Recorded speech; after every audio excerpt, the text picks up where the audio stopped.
Thank you very much, Michael. And it's good to be back here again on this eternal topic of what has or is likely to happen in the Irish political scene. This year, the inimitable Joe Holland is challenging us with an extraordinarily difficult question, which is to try and make some sense out of what is happening currently in Irish politics and what is likely to happen in the very, very near future now anyway, as we're facing into an election.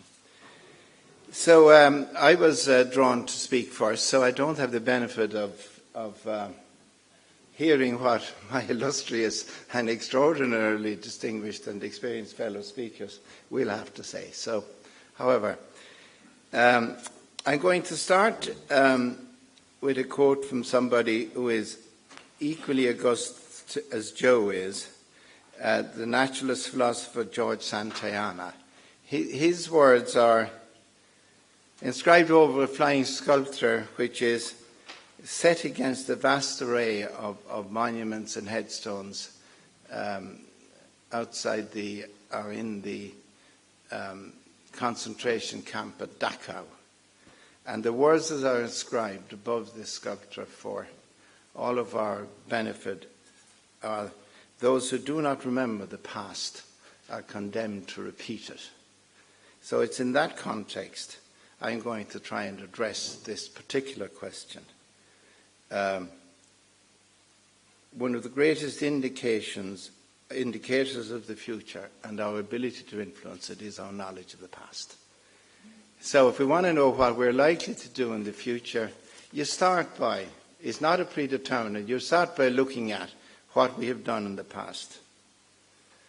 And this is particularly so when there is a sense now that we're almost living in a continuous present, that we and our experience are the total equation and not just a term in time.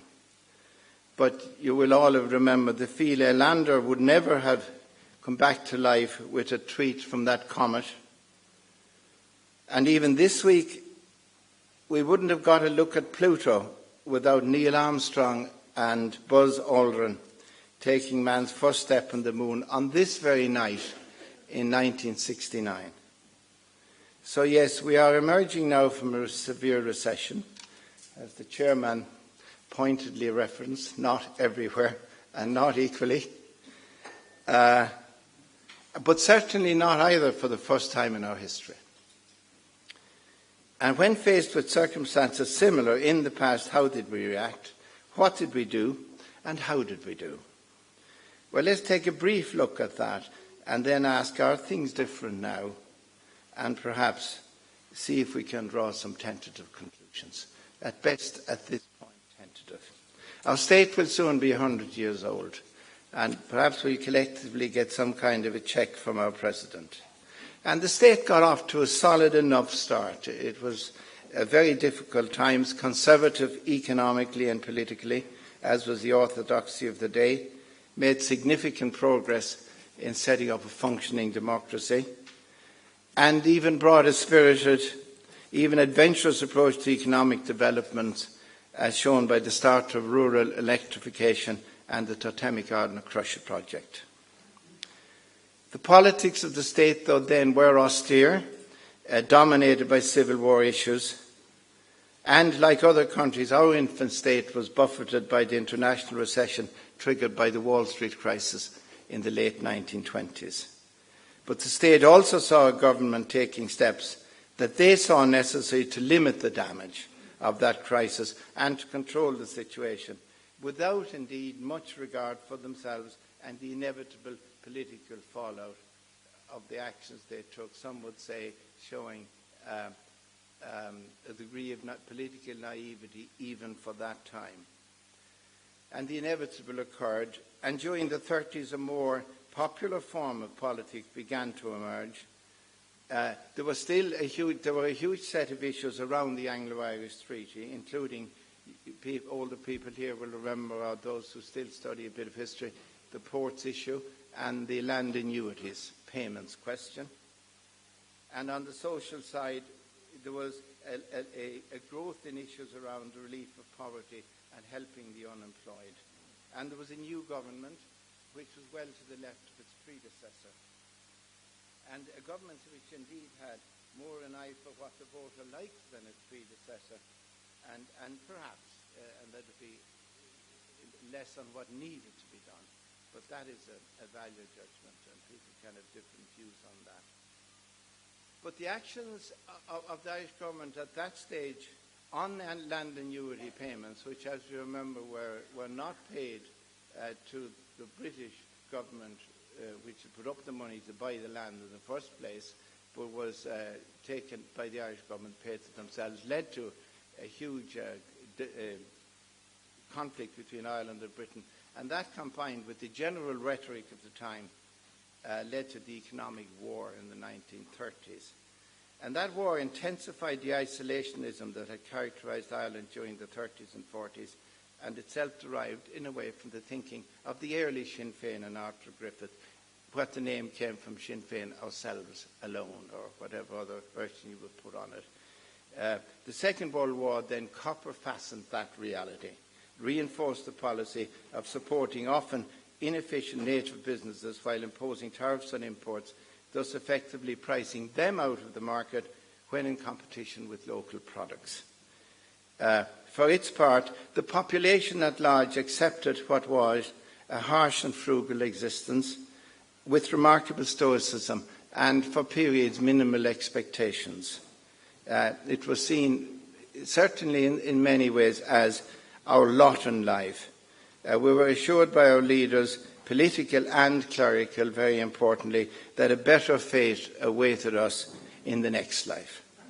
Provided, of course, that we behaved ourselves and did what we were told in this life.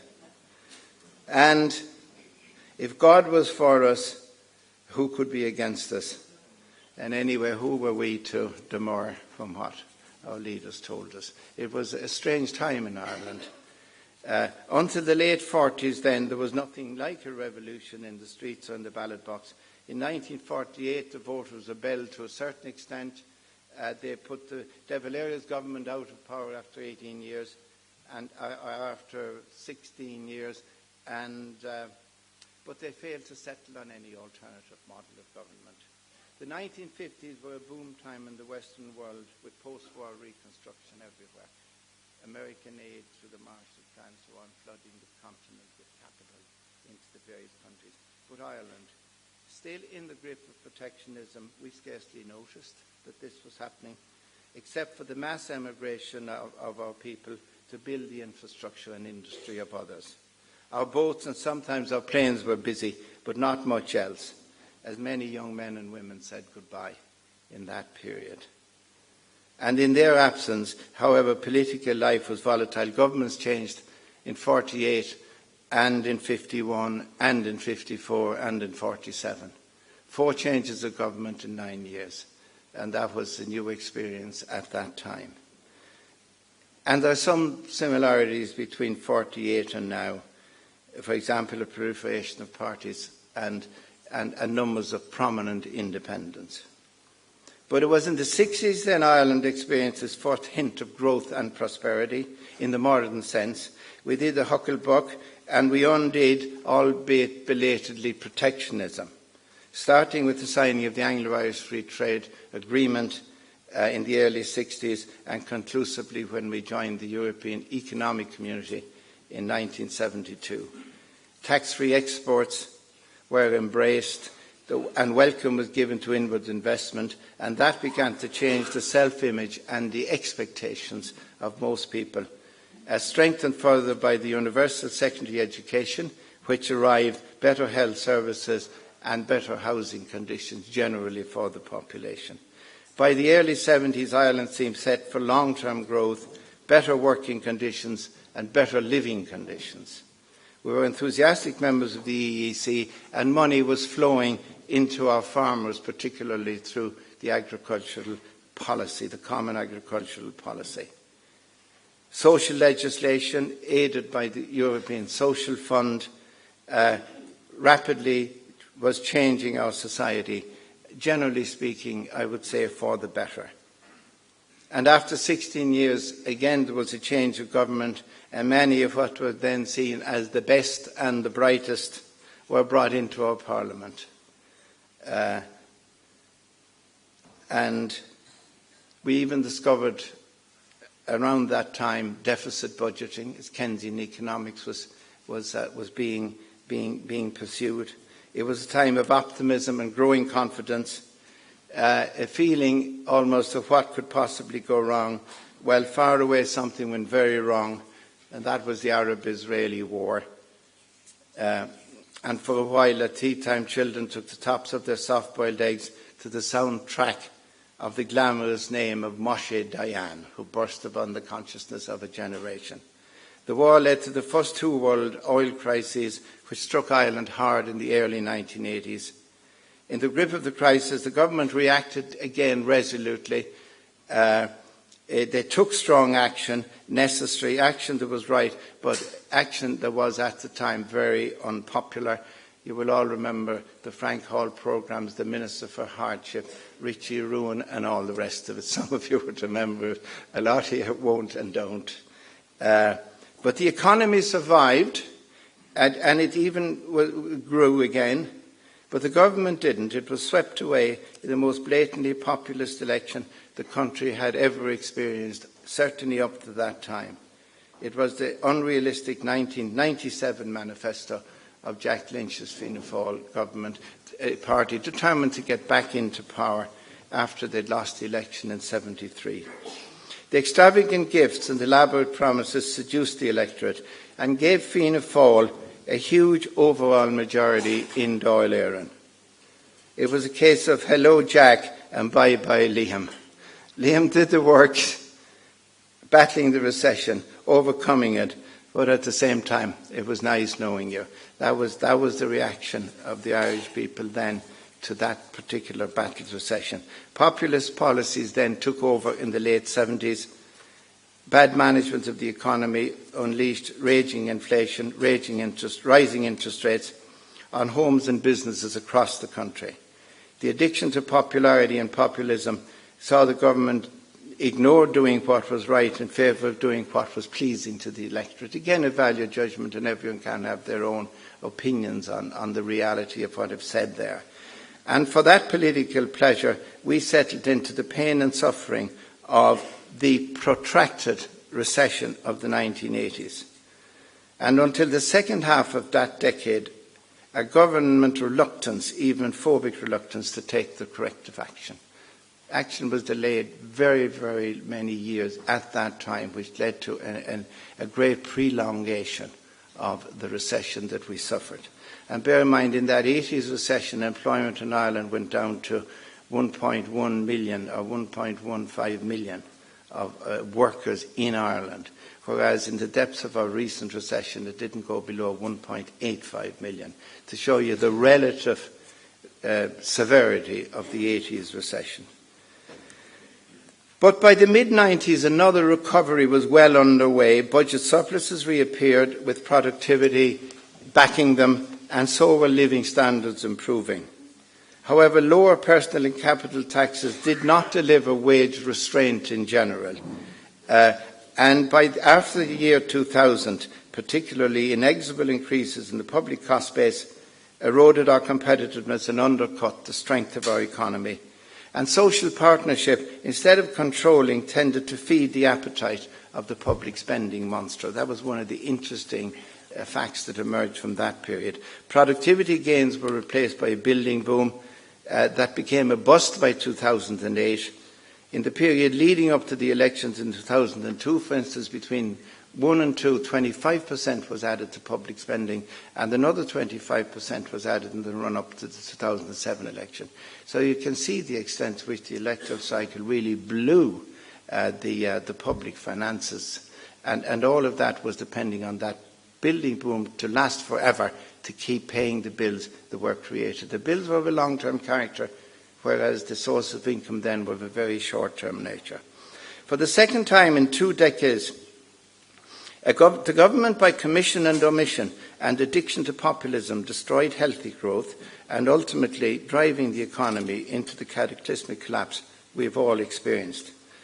For their part, and this we must, I think, be realistic and say the public backed these policies, election after election. If there was a lot done, there was always a lot more to do. But even with the shock of the fall, and this is the other very interesting thing, the patience and forbearance of the Irish population kicked in again. And now, 8 years later, we see the signs of a real recovery in our economy.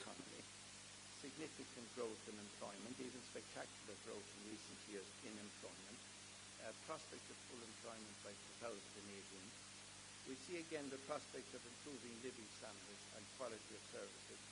And we see again that we are facing a crucial general election. So it's very interesting how things are coming around with similar sets of circumstances. Only this time, what will we do? That's what Joe wants to know. This time, will we look at our hard-won gains, look at our real recovery, look at the job situation in our families, in our community, and say, well, we will stick with that, or will we say we want more, and we want it now? So that is yet to be answered. Now, just another quick overview of our history, just to put a slightly different perspective on it. The management of our economy in the last 90 years, in accordance with the orthodoxies of the day.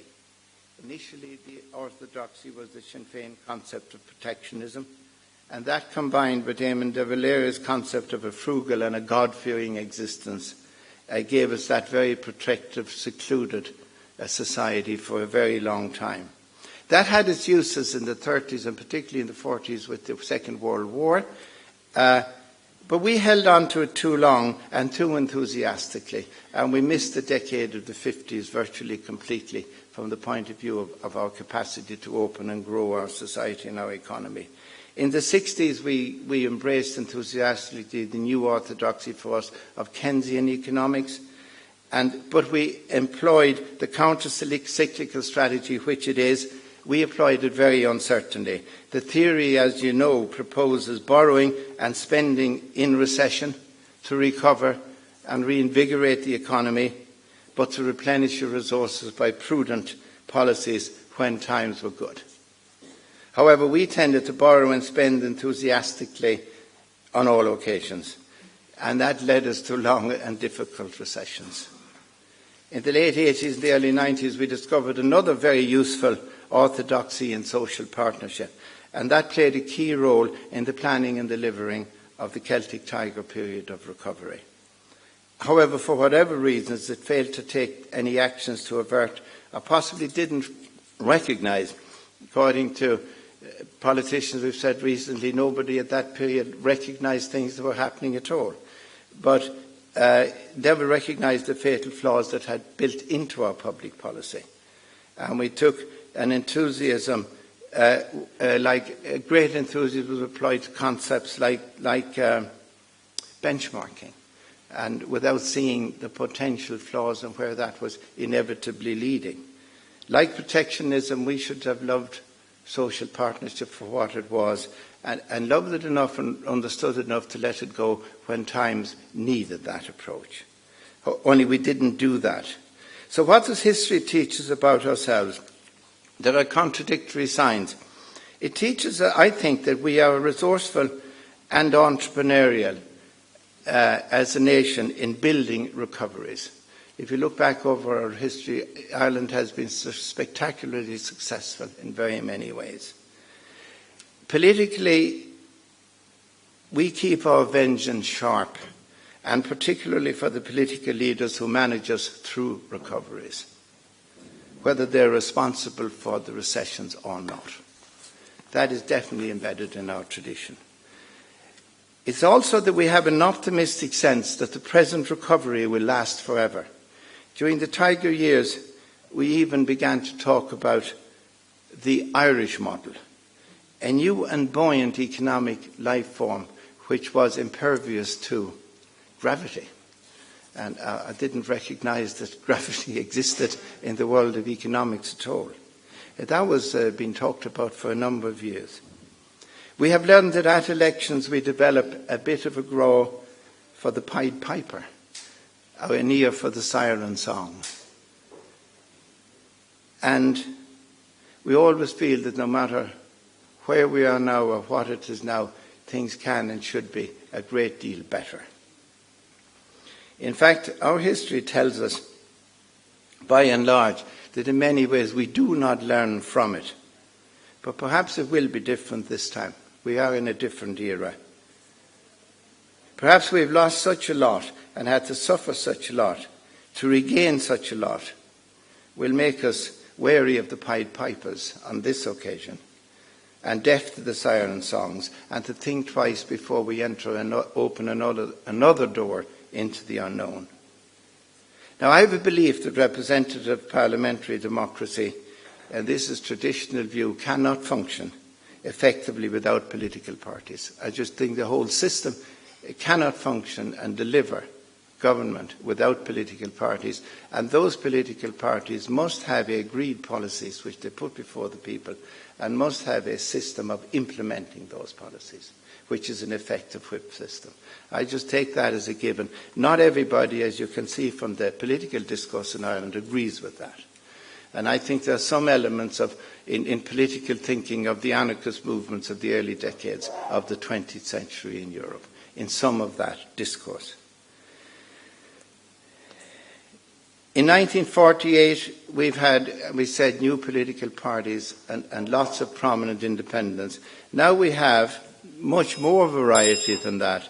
We have movements, we have ventures, alliances, some with principles, without policies, lots of bells and whistles, mostly no whips, mostly no leaders, but dozens of potential leaders. There are also parties of the extreme left, the hard left, the social democratic left, and the green left. We are certainly very well represented in that era of politics. We have one new, fairly lonely-looking right-wing party, which is struggling to register significantly in the polls. We have flash mobs of independents gathering around any stray or passing issue, and sometimes any passing microphone or passing camera. How this can have anything to contribute to delivering the kind of stable and tested government Ireland now needs is hard to see. At least it's hard for me to see. Sometimes they make the Greek Syriza party, which was a very interesting element, look as organised as the German Christian Democratic Union. Culturally, things are different now. I know I'm under a bit of pressure time. Information has been democratised through social media, so you have instant politics, instant reactions. Small problems can become instant crises due to the fallibility of the absence of instant reaction, which is informed and right. Freedom of information has led to more open, more exposed and more vulnerable, but also more careful and cautious government.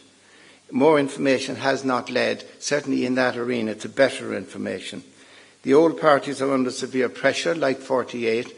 Then Fianna Fáil was holding solid, now Fine Gael is holding better, but the last chapter on that is certainly yet to be written.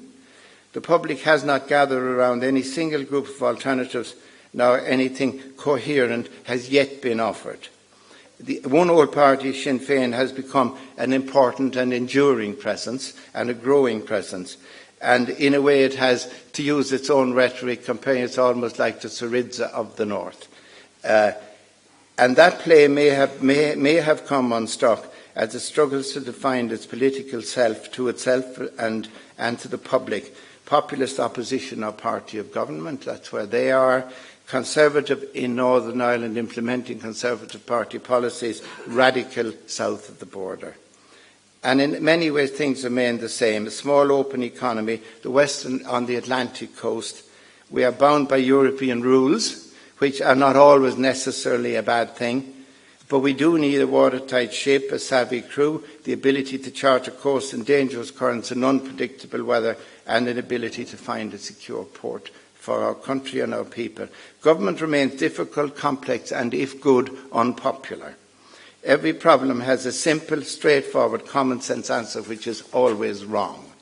And these are the things. But if history guides us, it will indicate that we will start again or restart our little crush with the piper. But who and what will the piper be? Will it be a leader with a pawn shop for tweed and tweets who will play to us with a northern tune, will invite us to take a walk on the wild side while telling Europe and its money to bugger off? Or will it come, or will the piper be one who urges us beyond the barricades to European and then world revolution? Though it spurns its erstwhile Anam Cora in Greece, the man who risked his political life to bring some security to his 11,000 citizens of his country. Or will we get, again, a musical voice drift over the lea offering us safety, security, prosperity without end or bound as of yore? Or just for once will we listen to the past, learn from our experiences, and stick with the people who have worked to rescue the country as it was? There is no absolute answer to this, only time will tell. The present government has a strong case to make. They have done noteworthy progress in the last 5 years. By no means getting everything right. That's an unnecessary thing to say. It is so obvious. But getting quite a lot right. Unemployment is under 10% for the first time since the height of the crisis. Investment is moving forward and up by over 14% last year. Government borrowing is falling markedly, down from the 22 billion high water mark in 11 to 5 billion euro last year. And the country is well on track to seeing the deficit go below the target of 3% of GDP this year. And that is, and they have achieved that much, so they have to make the case to the public that they can continue to do that work, have the heart, the energy, the enthusiasm and the vision to do it, while explaining to the people how that's the hard bit done and this is what the reward is going to be. This is what we are collectively going to do for the next period. Getting the country back on track may take more than one election, or getting the politics back onto a future track. I referenced the 4 elections in the 50s. In 18 months we had 3 elections in 81 and 82. In the late 80s we had 3 elections between 87 and 92. 3 elections in 6 years, 3 elections in 18 months, and 4 elections in 9 years. You could have that again now. There's absolutely, to settle down a future model which will go forward. I believe that the general election of 2016 will be the most important election in the first part of the 20th century. People will be deciding, do we want growth, do we want stability, do we want jobs, and do we want to stay with tried and tested pair of hands who have essentially got us to where we are. Now, not everyone agrees on the definition of what where we are is. Or do we want to go with change, live a bit on the wild side, go with some freshness and newness? And Joe wants us to look in the crystal ball. I don't think the polling data of recent times helps us in this yet. I don't think the Irish people are anywhere near making up their minds on that.